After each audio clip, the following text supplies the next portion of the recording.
Spider-Man Across the Spider-Verse is the sequel to the 2018 animated hit Into the Spider-Verse and stars Shameik Moore as Miles Morales, Brooklyn's one and only Spider-Man, who, after reuniting with Gwen Stacy, played by Haley Steinfeld, is catapulted into the multiverse where he meets an entire sort of city full of different spider people from across the different universes.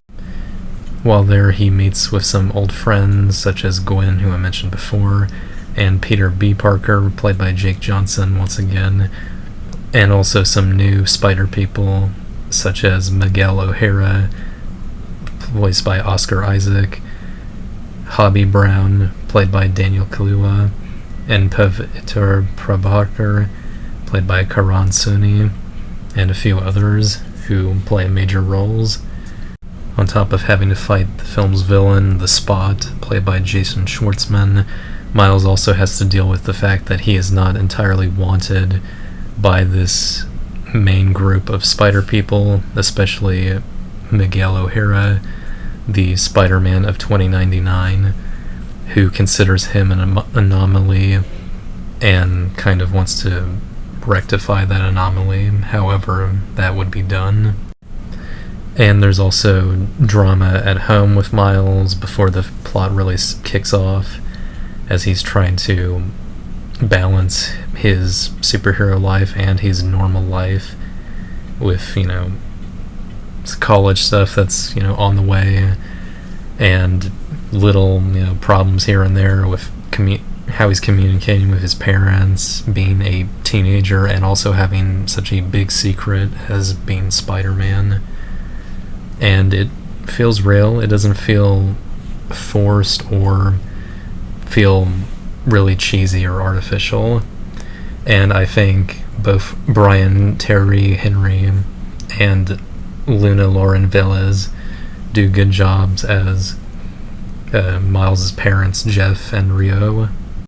Gwen Stacy herself also has a pretty well-sized role in this movie, having the first, I think, 10 minutes of the film to herself and explaining how she joined the group of spider people who have tried to keep order in the multiverse, and how things have kind of come apart with her dad, and we also get more about her backstory.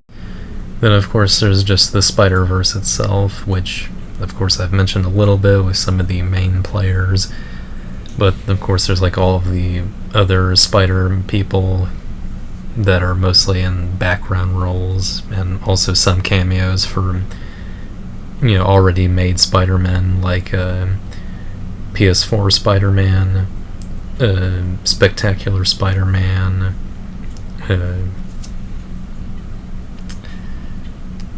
Spider-Man Unlimited, I think, and even a little bit of Andrew Garfield Spider-Man for a second, and many, many others. And then some other, creative additions like Spider-Cat and Spider-Horse, and even a Cowboy Spider-Man. So that's all pretty fun and interesting to see.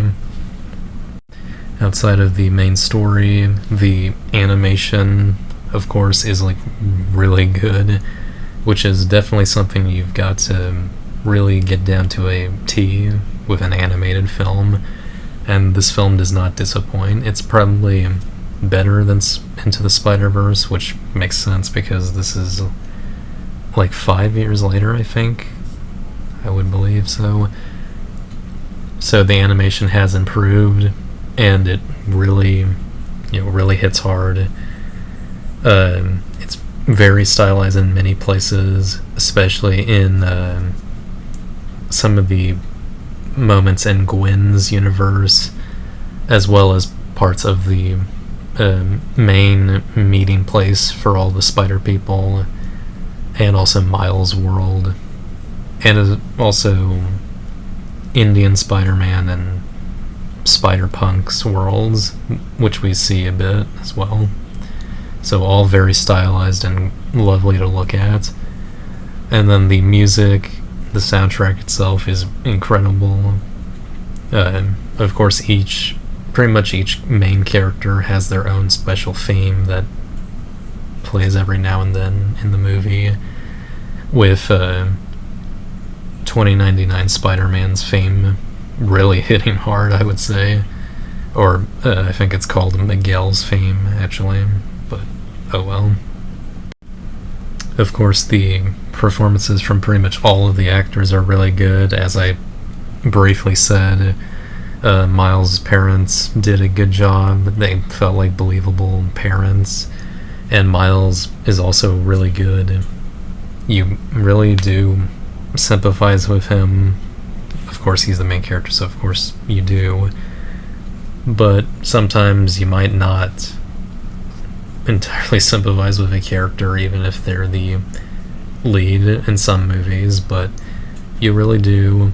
But you also kind of understand where some of the other characters are coming from, including Miguel, who is sort of the antagonist of the movie. Not the villain, because Spot is the villain, but also, it's not meant to be black and white. So Miguel isn't just pure evil, he's just trying to do what he thinks is right. But Miguel is also trying to do what he thinks is right, so it's, kind of a interesting, almost gray area, I would say. Now, there's also a little bit of discussion on whether or not this is like a good single movie and a good movie that leads into another one, because if you don't know, Across the Spider-Verse is part 1 of 2, technically.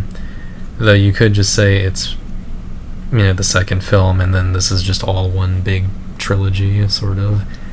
But for the most part, yes, Across the Spider-Verse and the soon-to-be released, probably next year, Beyond the Spider-Verse, are sort of made back-to-back, as far as I can tell. So we'll kind of, have to see when it actually comes out, because it could be delayed, being an animated film and all. So that takes a lot of time to, work on and finalize. But I would say that this movie works well enough as a single movie, but it does, make it clear that it is part 1, based on the ending, of course. But it doesn't just straight up end out of nowhere. It does have a flow to the end, so that is good, at least. Overall, I think this was a really excellent movie, and I'd honestly recommend it to a lot of people. Maybe not people with, sensitive eyes or anything close to epilepsy, honestly. I'll give Across the Spider-Verse a 9 out of 10. Pretty solid. I do think it's kind of a, soft, 9, because I'm hoping, at least, but I have a feeling that Beyond the Spider-Verse might go even harder. But yes, I still think it's a 9. Well, I hope you liked my review for Spider-Man Across the Spider-Verse, and make sure to also like this video and even subscribe to the channel if you really liked it, and go see the movie if you can. Otherwise, I'll see you guys next time, and take care.